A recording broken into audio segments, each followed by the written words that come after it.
ইউশিকুল উমামু আন তাদা আলাইকুম কামা তাদা আল আকালাতু ইলা কাসাতিহা। নবী সাল্লাল্লাহু আলাইহি ওয়াসাল্লাম বললেন, ওরে আমার উম্মতিরা শুনো, তোমাদের সম্মুখে এমন একটা যুগ আসবে, এমন একটা সময় আসবে, যে যুগে হিন্দুরা, জাতিরা, বেধর্মীর মানুষেরা সবাই একত্রিত হয়ে যাবে। আর একত্রিত হওয়ার পরে তোমাদেরকে পিটাবে, তোমাদেরকে মারবে, তোমাদেরকে লজ্জিত করবে। সাহাবীরা বলছেন, ইয়া রাসূলুল্লাহ সাল্লাল্লাহু আলাইহি ওয়াসাল্লাম, ওমিন কিল্লাতি নাহনু ইয়াউমাইজিন, আমাদের সংখ্যা কম হবে নাকি বলে, আমরা সংখ্যা কি কম হবে বলে এরকম ভাবে আমাদের উপরে বেধর্মীর মানুষেরা আমাদের উপরে নির্যাতন করবে, অত্যাচার চালাবে? নবীজি বললেন, বাল আউতুম ইয়াউমাইদিন কাসীর, বরং তোমরা সংখ্যাগরিষ্ঠতা হবে, তোমাদের সংখ্যা কম হবে। কিন্তু জেনে রেখো, ওয়ালাকিন্নাকুম গুসাউন কাগুসাই সাইলে, তোমাদের ঈমান কেমন হবে? যেরকম বন্যা হলে নদীতে যে পানি স্রোতটা বই, সেই পানির স্রোতে যেরকম ময়লা আবর্জনাগুলো ভেসে যায়, সেরকমভাবে তোমাদের ঈমানটা হবে। শুধু তা নয়, ওয়ালা ইয়ানজাআন্নাল্লাহু মিন সুদুরি আদুইকুমুল হাবাতা মিনকুম, তোমাদের ব্যাপারে বেধর্মীর মানুষেরা, তোমাদের দুশমনেরা তোমাদের ব্যাপারে যে একটা ভয় ছিল, সেই ভয়টাকে আল্লাহ রাব্বুল আলামিন উঠিয়ে নেবেন। ভয় ছিল না? বেজাতিরা মুসলমানদেরকে আগে ভয় করতো যে বাদিয়ে পাড়া যাস না, শেষ করে দিবে, সে ভয়টা আল্লাহ উঠিয়ে নিয়েছেন। এবং ওয়ালা ইয়াকযাফান্নাল্লাহু ফি কুলুবিকুমুল ওয়াহনা, তোমাদের অন্তরে ওয়াহান নামক জিনিসটাকে ঢুকিয়ে দেওয়া হবে। সাহাবীরা বললেন, বর্তমানে ভারতের মুসলমানেরা নির্যাতিত কেন? আপনারা জানেন, বর্তমান সময়ে যে সরকার, অর্থাৎ মোদি সরকার, তিনি তিনার গদি থেকে বসা থেকে নিয়ে আজ পর্যন্ত যতগুলো বিল নিয়ে এসেছেন, সমস্ত বিলগুলো হচ্ছে মুসলমানের বিরোধী বিল। এবং বর্তমান সময়ে এই সরকার এমন একটা বিল পাস করিয়েছেন, যেটা মানুষের একেবারে, অর্থাৎ মুসলমানদের একেবারে কলিজায় হাত দিয়ে দিয়েছে। এবার এমন জায়গায় হাত দিয়ে দিয়েছে যে সেখানে আর রুখে থাকার কোনো পথই নেই। ফলে তিনি এমন একটা বিল পাস করিয়েছেন, অর্থাৎ ওয়াকফ নামক সংশোধনী বিল। এই ব্যাপারে আমরা সবাই অবগত। কয়েকদিন ধরে সব জায়গায় প্রায় আন্দোলন চলছে, মুভমেন্ট চলছে। তাহলে এই সরকার এই বিল পাস করিয়েছে, তিনার উদ্দেশ্য কি? মুসলমানদের যে ওয়াকফ নামক যে সম্পত্তি রয়েছে, সেটাকে বাজেয়াপ্ত করে নেওয়া, সেটাকে হস্তক্ষেপ করে নেওয়া, এটা হচ্ছে সরকারের উদ্দেশ্য। আজকে দেখছেন যে এই যে আমরা যে মসজিদ, এই যে মসজিদটা রয়েছে, তাহলে এই মসজিদটা অবশ্যই আমাদের পূর্বপুরুষরা কেউ দান করেছে।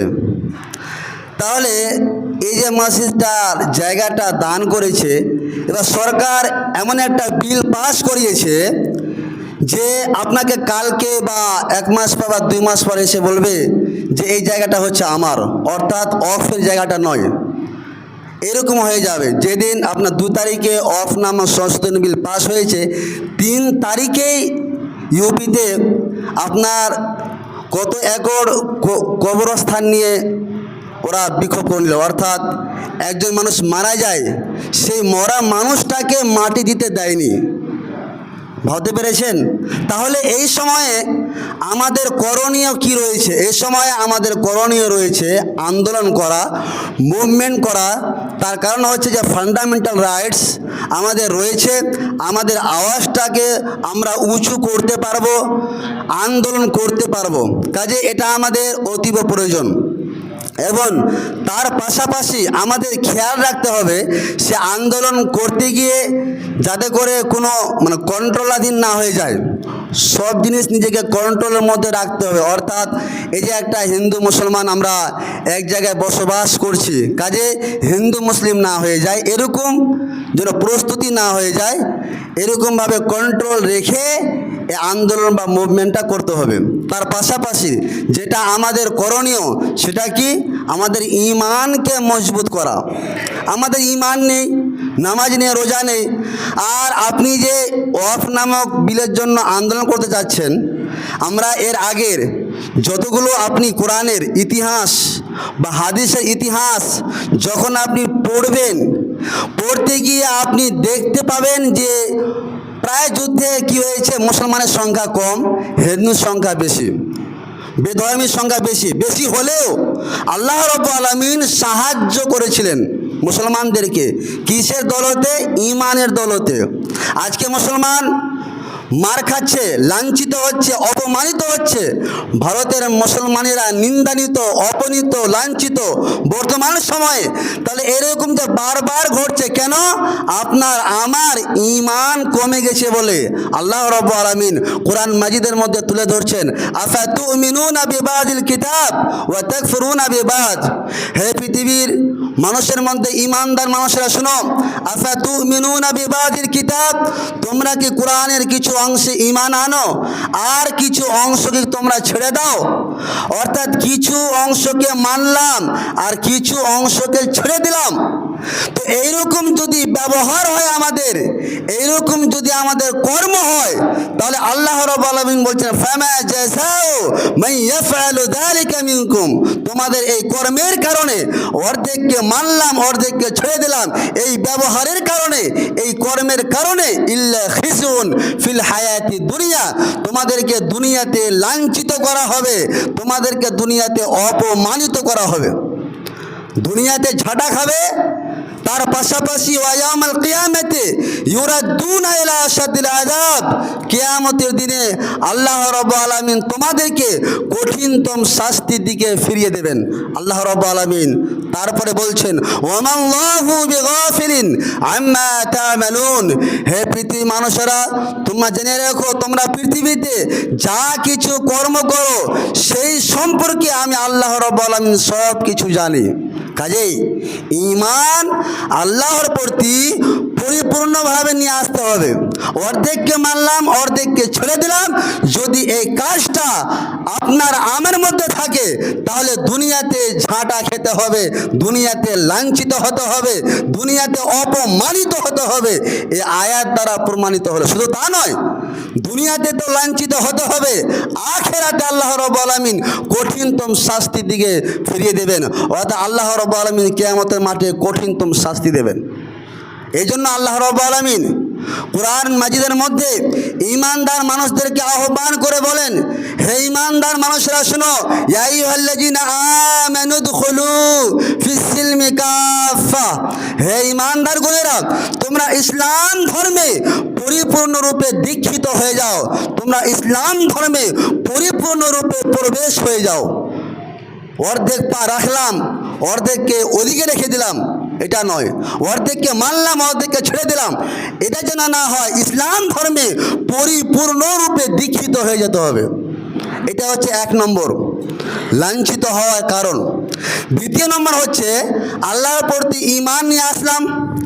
ঈমান নিয়ে আসার সাথে সাথে যদি আপনি আল্লাহর সাথে যদি শিরক করেন, শিরক সম্বন্ধে এই মসজিদে অনেকবার বহুবার বক্তব্য দেওয়া হয়েছে, তথাপিও দেখতে পাওয়া যায় শিরকের মতো জঘন্য কাজ ইসমুন আযীম বলা হয়েছে। সেই ইসমুন আযীম মহান, সে বড় যে পাপের কাজ, সেই পাপের কাজটা এখন পর্যন্ত ছাড়তে আমরা পারিনি। দেখতে পাওয়া যায় অনেক এখানে কামানিতে রয়েছেন যে হাতে পায়ে ওর ধাগা বাঁধা আছে, কিসের না, তো তাবিজ। এখনও দেখতে পাওয়া যায়, বাচ্চাগুলো যখন পড়তে আসে দেখতে পায়। শিরক সম্বন্ধে হাজারো বার বক্তব্য দেওয়া হয়েছে, কিন্তু না, আমরা সেটাকে ছাড়তে পারি না। আরও হবে উত্তর দেয় মৌলভী সাহেব, এতে আরাম হচ্ছে। আস্তাগফিরুল্লাহ, ঈমান আপনার কোথায় গেছে? আপনার ওই তাবিজের উপরে বিশ্বাস হয়ে গেল? জি, শর্টকাটে বলছি, আল্লাহ রাব্বুল আলামিন বলছেন, লা তাজআল মা'আল্লাহি ইলাহান আখর, হে পৃথিবীর মানুষরা শুনো, তোমরা যদি আল্লাহর সাথে অন্য কাউকে অংশীদার স্থাপন করো, যদি শিরক করে দাও, সাথে সাথেই ফাতাকুদা মাজমুমা মাখজুলা, তোমরা লাঞ্ছিত হবে, তোমরা অপমানিত হবে, তোমরা দুনিয়াতে ঝাঁটা খাবে। আল্লাহ রাব্বুল আলামিন বলছেন। কাজেই আল্লাহ রাব্বুল আলামিন অন্য জায়গায় বলছে আল্লাযিনা আমানু ওয়া লাম ইয়ালবিসু ঈমানাহুম বিযুলমিন, যে সমস্ত মানুষেরা ঈমানদার, যারা তাদের ঈমানকে শিরকের মতো জঘন্য পাপের সাথে জড়িয়ে দেয় না, এই সমস্ত মানুষদের ব্যাপারে আল্লাহ রাব্বুল আলামিন চ্যালেঞ্জ নিচ্ছেন যে উলাইকা লাহুমুল আমন, এরাই দুনিয়াতে শান্তিতে বসবাস করবে, এরাই দুনিয়াতে শান্তিতে বসবাস করবে। এদেরকে কেউ লজ্জিত করতে পারবে না, এদেরকে কেউ অপমানিত করতে পারবে না। কিন্তু না, আমরা আল্লাহর প্রতি যতটুকু ঈমান নিয়ে আসলাম, সাথে সাথে আমরা শিরকের মতো জঘন্য পাপের কাজ করে থাকি।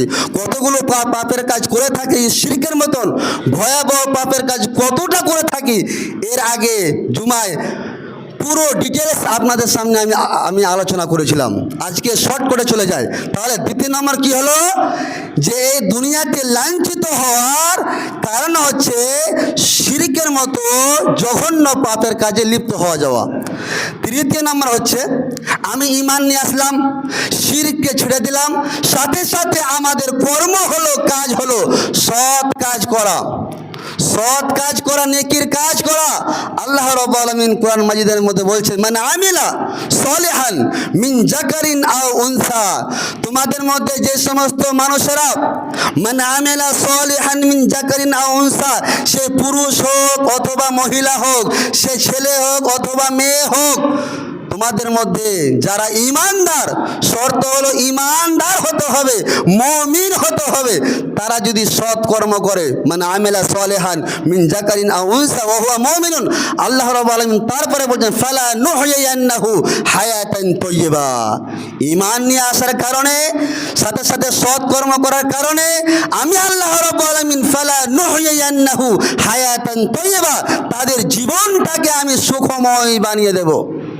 তারা দুনিয়াতে শান্তিতে বসবাস করবে, দুনিয়াতে কেউ ঠেকাতে পারবে না, কেউ লজ্জিত করতে পারবে না, কেউ অপমানিত করতে পারবে না। ফালা নুহইয়ান্নাহু হায়াতান তাইয়্যিবা, তাদের জীবনটাকে আমি সুখময় বানিয়ে দেব।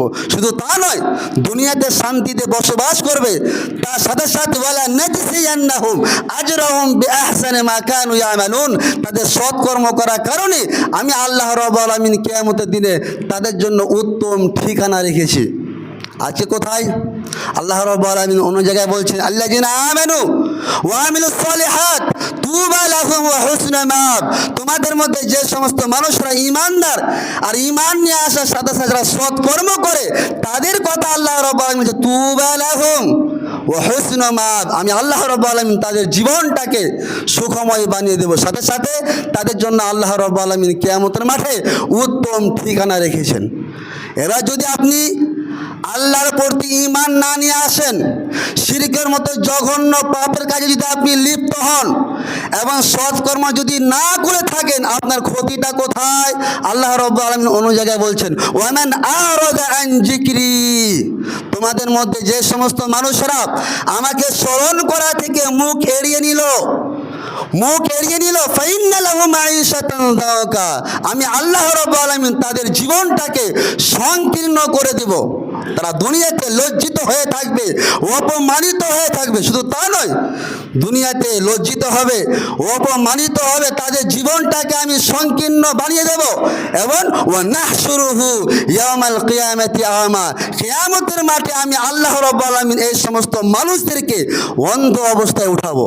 তখন একজন চাক্ষুষমান ব্যক্তি, যে লোকটা দুনিয়াতে চক্ষু ছিল, সেই লোকটাকে যদি কিয়ামতের মাঠে যদি অন্ধ অবস্থায় উঠানো হয়, তাহলে সেই চাক্ষুষমান ব্যক্তি আল্লাহ রাব্বুল আলামিনকে প্রশ্ন করবে ইয়া রাব্বি লিমা হাশারতানি আমা ওয়া কাদ কুনতু বাসীরা, হে আমার স্রষ্টা, আমাকে এই কিয়ামতের মাঠে অন্ধ অবস্থায় উঠানো হলো কেন?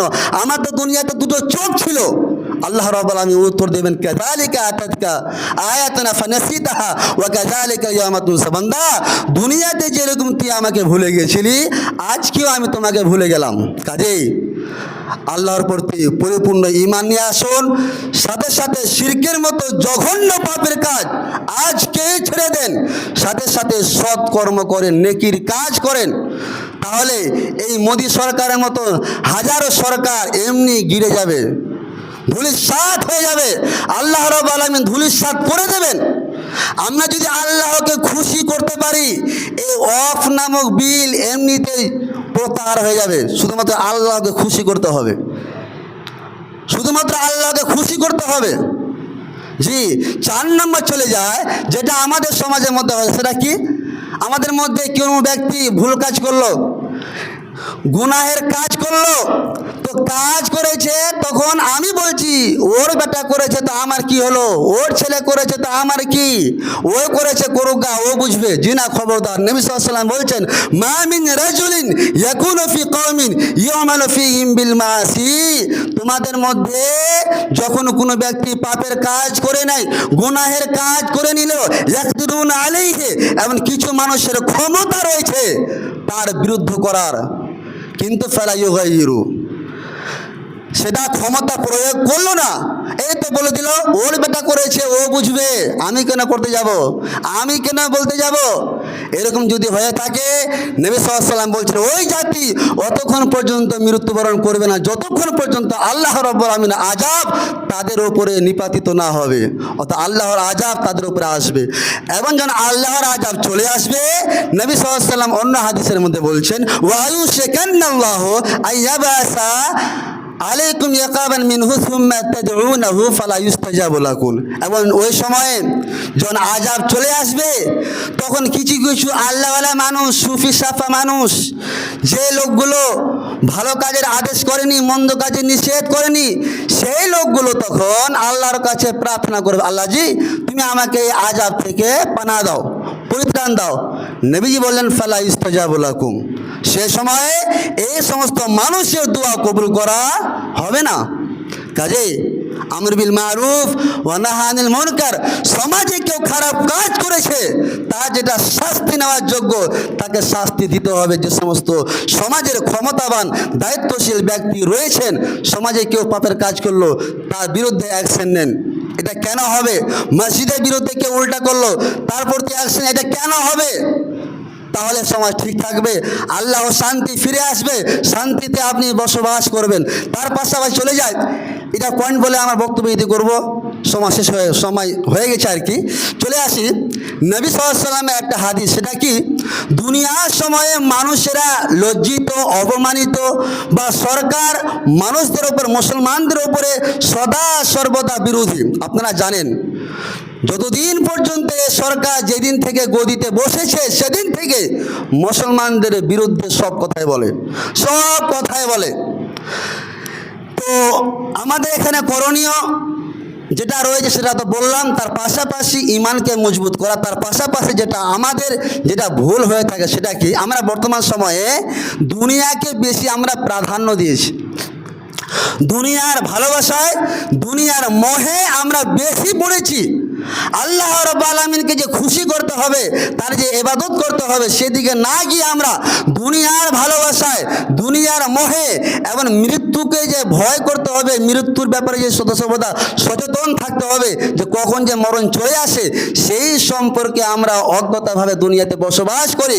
জেনে রাখুন, নবী সাল্লাল্লাহু আলাইহি ওয়াসাল্লামের একটা একেবারে ইম্পর্টেন্ট হাদিস, নবী সাল্লাল্লাহু আলাইহি ওয়াসাল্লাম বলেছেন, ইউশিকুল উমামু আন তাদা আলাইকুম কামা তাদা আল আকালাতু ইলা কাসাতিহা। নবী সাল্লাল্লাহু আলাইহি ওয়াসাল্লাম বললেন, ওরে আমার উম্মতিরা শুনো, তোমাদের সম্মুখে এমন একটা যুগ আসবে, এমন একটা সময় আসবে, যে যুগে হিন্দুরা, জাতিরা, বেধর্মীর মানুষেরা সবাই একত্রিত হয়ে যাবে, আর একত্রিত হওয়ার পরে তোমাদেরকে পিটাবে, তোমাদেরকে মারবে, তোমাদেরকে লজ্জিত করবে। সাহাবীরা বলছেন, ইয়া রাসূলুল্লাহ সাল্লাল্লাহু আলাইহি ওয়াসাল্লাম, ওয়া মিন কিল্লাতি নাহনু ইয়াউমাইজিন, আমাদের সংখ্যা কম হবে নাকি বলে, আমরা সংখ্যা কি কম হবে বলে এরকম ভাবে আমাদের উপরে বেধর্মীর মানুষেরা আমাদের উপরে নির্যাতন করবে, অত্যাচার চালাবে? নবীজি বললেন, বাল আউতুম ইয়াউমাইদিন কাসীর, বরং তোমরা সংখ্যাগরিষ্ঠতা হবে, তোমাদের সংখ্যা কম হবে, কিন্তু জেনে রেখো, ওয়ালাকিন্নাকুম গুসাউন কাগুসাই সাইলে, তোমাদের ঈমান কেমন হবে?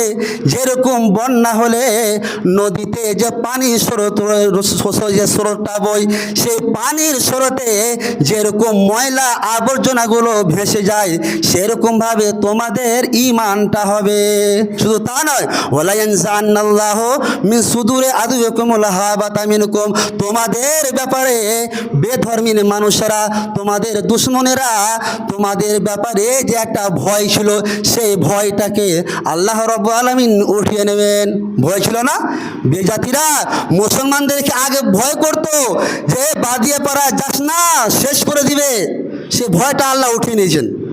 এবং ওয়ালা ইয়াকযাফান্নাল্লাহু ফি কুলুবিকুমুল ওয়াহনা, তোমাদের অন্তরে ওয়াহান নামক জিনিসটাকে ঢুকিয়ে দেওয়া হবে। সাহাবীরা বললেন, ওয়ামাল ওয়াহানু ইয়া রাসূলুল্লাহ সাল্লাল্লাহু আলাইহি ওয়াসাল্লাম, ওয়াহান কাকে বলা হয় আমরা বুঝতে পারলাম না। নবী সাল্লাল্লাহু আলাইহি ওয়াসাল্লাম বলছেন, ওয়াহান হলো হব্বুদ দুনিয়া ওয়া কারাহিয়াতুল মাউত, দুনিয়ার মোহ, যখন তোমরা দুনিয়ার মোহে পড়ে যাবে, দুনিয়ার ভালোবাসায় পড়ে যাবে, এবং ওয়া কারাহিয়াতুল মাউত, মৃত্যুকে যখন তোমরা অপছন্দ করবে, তখন তোমাদের এই অবস্থা ঘটবে। বিজাতিরা, বিধর্মীর মানুষরা সবাই একত্রিত হয়ে তোমাদেরকে পিটাবে, লজ্জিত করবে, অপমানিত করবে। আজকে দেখেন সেটা হয়েছে, দেখেন আজকে সেটা হয়েছে। বর্তমান সময়ে মানুষের ঈমান কোথায় গেছে? মানুষ দুনিয়ার মোহে পড়ে কি করতে ছাড়ে না। এই মুসলমানের বাচ্চা, আমি আপনি কি করতে ছাড়ি না। যদি ঈমান বিক্রি করে দিতে হয় এই দুনিয়ার জন্য, আমি আপনি প্রস্তুত রয়েছি। ঈমান চলে যাক, তাহলে তো মার খেতে হবে, তাহলে তো ঝাঁটা খেতে হবে।